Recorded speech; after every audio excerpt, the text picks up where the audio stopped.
shall reflect on the life of St Camillus De Lellis. Hailing from a distinguished family in the Abruzzi in Italy, Camillus lost both his parents at an early age. His education and spiritual development badly neglected, he took up soldiering and gradually lost all his inheritance through gambling.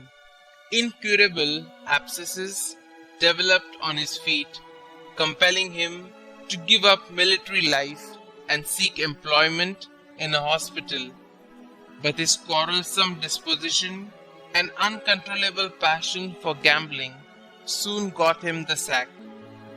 It was only after several years that he really reformed. He was a sober and penitent young man of 26 when he offered his services to the hospital for incurables in Rome. Here, he quickly won everyone's admiration by his selfless nursing of the sick and dying.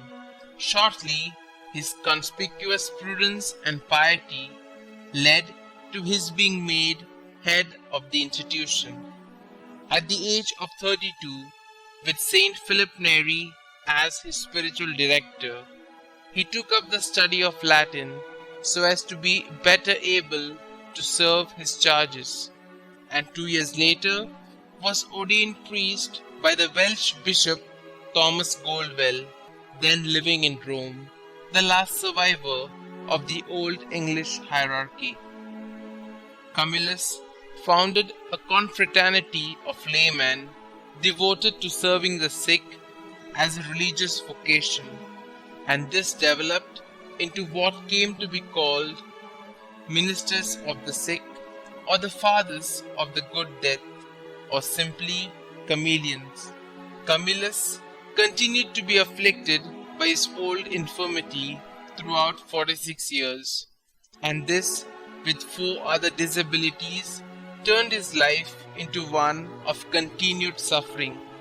But he would disregard it all, and calling his ailments the 5 mercies of God, drag himself from bed to bed to make certain that each patient was receiving due attention, both in the matter of nursing and in the spiritual care of his charges. He was far ahead of his age. He died on the 14th of July 1614 while invoking the sacred names of Jesus and Mary with touching devotion. Camillus was canonized in 1746. In 1886, Pope Leo XIII declared him and St. John of God joint patrons of all the sick and of their nurses, and rightly so, for to the last, Camillus effectively carried out the law of love in his service of the most destitute of his fellow men, ever conscious that in serving them he was serving none other than Christ himself.